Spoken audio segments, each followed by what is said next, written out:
My name is Dan Perry and I'm going to show you how I built this paver patio 100% by myself using basic tools and saved well over $10,000 in the process. First, I'll show you how to do the project right so it lasts and it looks great. Then I'll walk you through the process step by step with loads of time-saving tips. And finally, I'll provide a full breakdown of the cost and how much time you'll need for the project. Let's do it.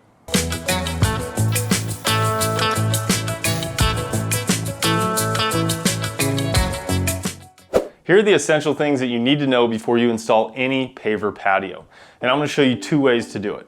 The first one is the standard way that's been done for decades. This is how most pros build paver patios. And it goes like this. You dig down 8 to 10 inches deep from where you want the top surface of your finished patio to be. Then you install a 4 to 6 inch gravel base. This is a packed gravel base. You lay it in 2-inch increments, pack it down really well, and then continue until you have 4 to 6 inches. On top of that, you put a 1-inch layer of sand, which is this blue part right here. That's to create a nice flat surface to put the pavers on top of. Then you lay the pavers down, then you lock them in with an edge restraint. And finally, you add some fine jointing sand or some polymeric sand in the joints of the patio, and you're done. And this is a really great system. It's been done like this for decades. It's robust, it'll last a lifetime. The only problem with it is it requires a ton of digging. So I'm going to show you another method that saves a lot of digging. When I first learned about this method, I was very skeptical. And since using it, I'm actually very surprised and impressed by this system. And here's how that works. So instead of digging down 8 to 10 inches deep, you dig down about 3.5 inches deep. Then you put a landscaping fabric down on the ground once you pack it and flatten it down pretty well. You put a 1/2-inch layer of sand to create a nice flat surface. Then you put the paver base panels. They're called Brock Paver Base Panels. They replace this entire 4 to 6 inch gravel base. And here's a piece of offcut of the paver base panels. They kind of look like styrofoam. You put the pavers directly on top of those. Then you lock it in with an edge restraint, fill it in with the fine jointing sand. And as you see, the paver patio sits just above the ground level and you're done. Now I know a lot of people watching this video, there's a lot of haters out there who are gonna talk about, oh, this is such a hack job. How could you recommend such a hack way to do this? Blah, blah, blah. But here's the deal. When you're done installing this patio, you're not gonna be able to tell the difference between these two. The only potential downside that I could see with this system is if you have some large trees that are gonna be growing roots under your patio, this is probably gonna be more likely to lift or heave when those roots grow underneath it. So let's say a root grows underneath it, it expands and it slowly lifts the patio. That's gonna be more likely to happen here. It's still gonna happen here in some cases because roots can still get under here and grow and lift it just like they do with sidewalks and driveways. However, I think that's a bigger risk with this patio. Now there's one more important thing that you must know before you install a paver patio, and that is that you always want to slope the patio so that water can drain. So you want to have one side of the patio higher than the other so it drains away from your house. This is known as grading, and you want to aim for a 2% grade. That means that for each 1 foot of distance, the patio is going to drop about 1/4 inch. So if you have a 10-foot patio, then it would drop 2.5 inches. So this side would be 2.5 inches lower than this side, so water can drain and it doesn't pool up. So let's review the essentials real quick. First, you have some sort of base material, whether it's a packed gravel base or the Brock Paver Base Panels. That is gonna be the structure of your patio. That's what's gonna keep it flat and secure over time. If you just put your pavers directly on dirt, you're gonna be very disappointed very quickly because it's gonna become uneven, the pavers are gonna crack, it's gonna look terrible. Don't do that. So you need the base, you need the sand to create a nice flat surface, then you need the edge restraint to lock them together so they don't migrate away from each other, and then you need to fill the joints with sand. Either one of these systems is gonna work great. This one's a lot easier. I'll talk more about the pros and cons of each later when I break down the costs, but for now, let's get started with the project. And the first step is to plan your patio design. Figure out where you want it, the pavers you want to use, how big it will be, and whether it needs to align with any existing surfaces. In this situation, I already had this flagstone patio that I wanted the patio to be level with. Now once you plan your design, start by clearing the area to make room to work. As you can see here, I had to remove this old deck and planter box, which was a lot of work. And the next step is to dig. However, before you start digging, you want to figure out how deep to dig. and the best way to do this is to hammer steel stakes along the outside edges of your patio and string a line between them. String the line at the height you want the finished surface of your patio to be. So I'm keying off this flagstone patio I built in a previous video, and that is going to determine the height of my line for me. Since you always want water to flow away from your house, this will be the high side and this will be the low side of the patio. So my goal is to create a grid of lines to represent that. You may need to dig a bit to get the lines at the right height, and that's normal. To figure out the grade, measure the distance between the stakes at the high and low sides of your patio in feet, then multiply that number by 1/4 of an inch to calculate the amount of drop for a 2% grade. Once you have that number, use a line level to string a line that is perfectly level between those stakes. Then either drop the low side or raise the high side by the amount you calculated, so that again, your line represents where you want the finished surface of your patio to be at the appropriate grade. If a 2% grade is too much slope for some reason, you can go as low as a 1% grade, which is 1/8 of an inch of drop per foot. And taking your time here can save you loads of time and lead to a better build. Now it's time for the hardest part of the whole process, digging. Now before you dig, do 2 things. First, call 811. It's a free nationwide service. You always call before you dig because they'll tell you if there are any underground pipes or things you need to avoid. Secondly, figure out what you'll do with the dirt because you'll only want to move it once. I simply used a wheelbarrow to dump it on my street, and then I paid $200 for someone to haul it away when I was ready. Start by digging along the lines and using them as your guide to dig to the appropriate depth. Then you can dig out the area in between.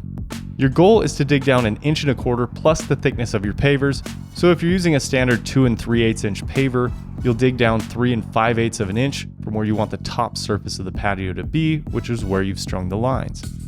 If you're using a gravel base instead of the paver base panels, you'll need to dig down an extra 4 inches. Either way, this is a lot of work, especially if you have hard-packed rocky soil like I do. I had to use a pickaxe to break it up, and I was constantly pulling out large rocks.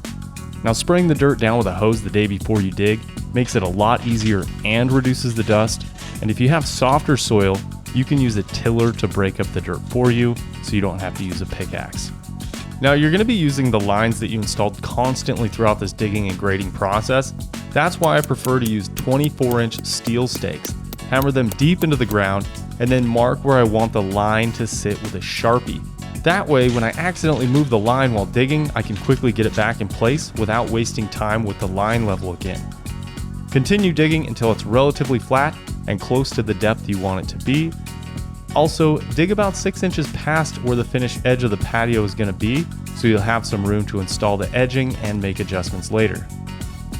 Now is the perfect time to install any other features you need on your patio. So if you're installing a shade structure like this pergola, you want to install the footings before laying the patio.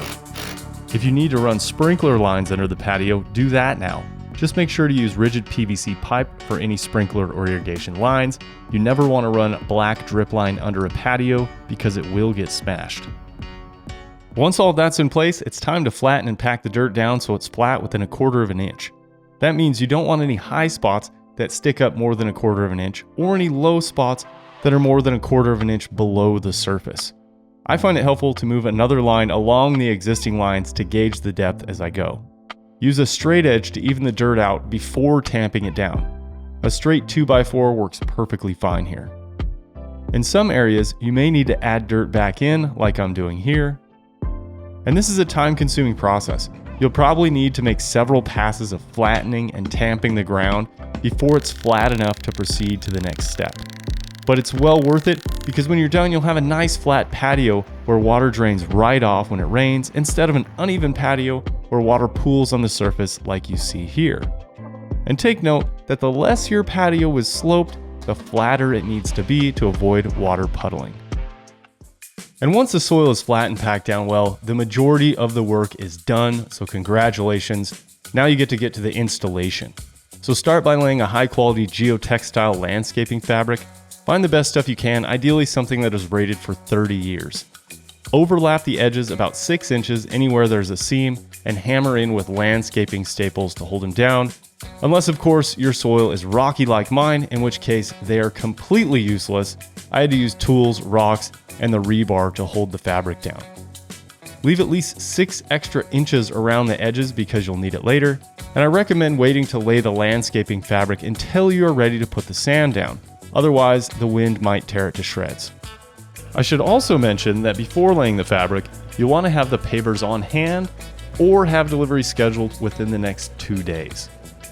Next, you'll lay a 1/2 inch layer of sand evenly over the landscaping fabric. The easiest way to do this is to buy some 1/2 inch thick rebar from your local supply store.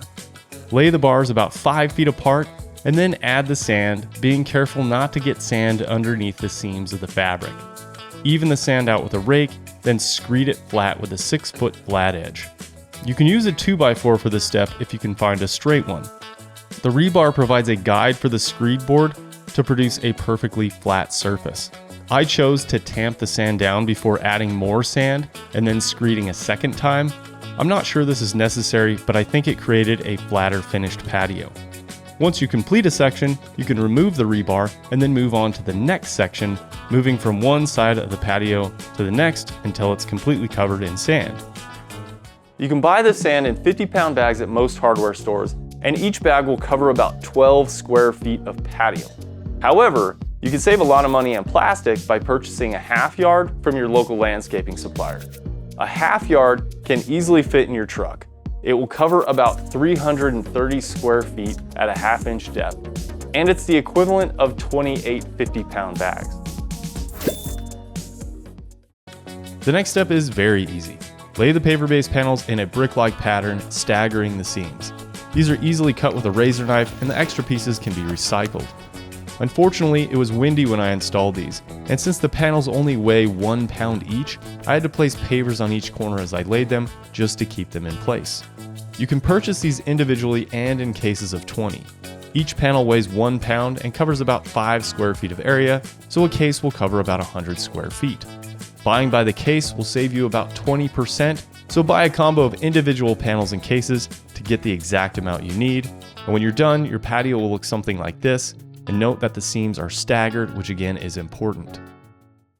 And it's finally time to start laying the pavers. However, before you just start slapping them in, it's best to snap a chalk line to guide your first row. Don't attempt to use the panels to guide you, or even the foundation, as they're unlikely to be perfectly straight. You can butt the pavers right up against the foundation as long as you can maintain a perfectly straight line. For this project, I snapped several chalk lines while installing the first few rows to make sure the pavers stayed straight as I went, and since the pavers slide easily on these panels, this helped me ensure a good installation. I also used a rubber mallet to tap the pavers or make slight adjustments to them, and this helps keep the seams between the pavers tight, which is important because if they don't stay tight, you'll likely have large gaps further down the patio. You want to start near any buildings or structures and work your way down from one side to the next so you don't have to make any cuts to fit the pavers next to your house. You'll want to limit cuts as much as possible.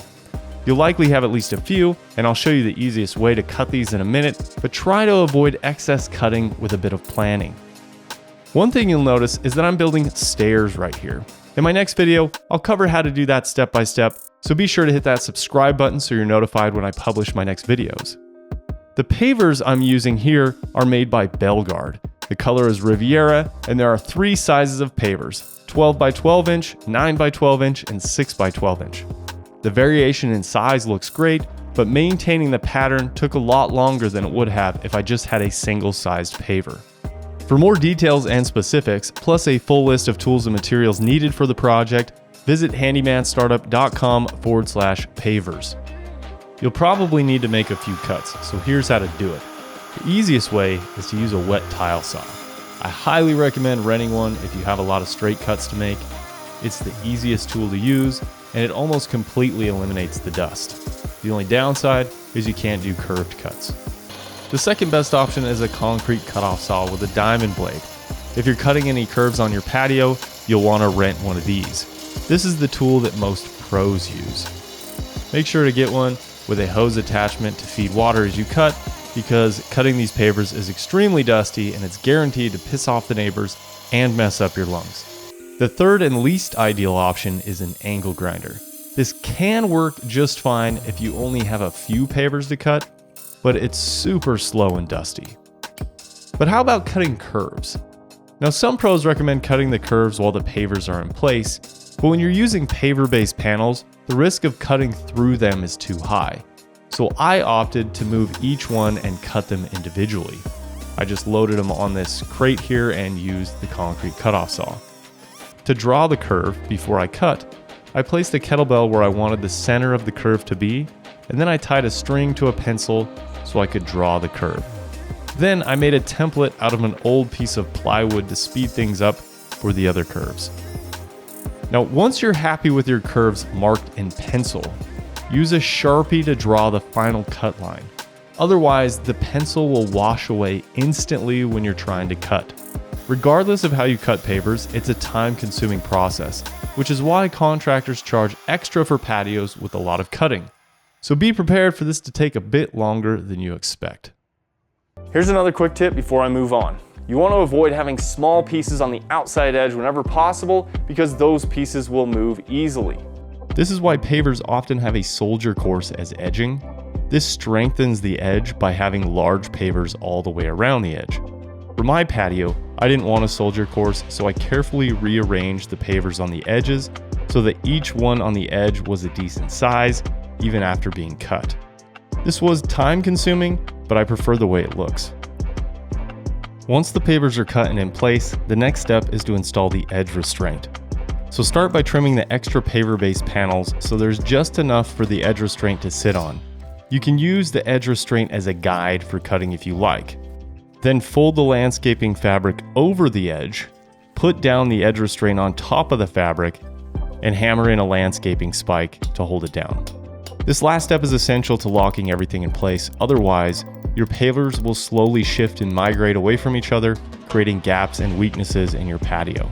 Now you can see why you want to dig a little wider than the finished patio and why you need a bit of extra landscaping fabric on the edges. Personally, I recommend these aluminum edge restraints, like the one you see here. I think they're the best option, and you can purchase them and the spikes from the rock dealer you purchased your pavers from. Chances are a few of your pavers still wobble when you walk on them at this point. But don't worry, the next step is to install sand, and it will fix this. You'll pour the sand onto the patio directly from the bag, then sweep it with a broom until the joints fill up. Sweep in multiple directions back and forth until you don't see any unfilled gaps. Then, tamp down the patio with a hand tamper to vibrate the sand deep into the cracks. I taped some cardboard to the bottom of my hand tamper to dampen the impact and to protect my pavers. Repeat this step until all the joints are filled. It'll take 2 or 3 passes, and it's going to take longer than you think. For most pavers, you're going to need a special type of sand for this process, and there are 2 options.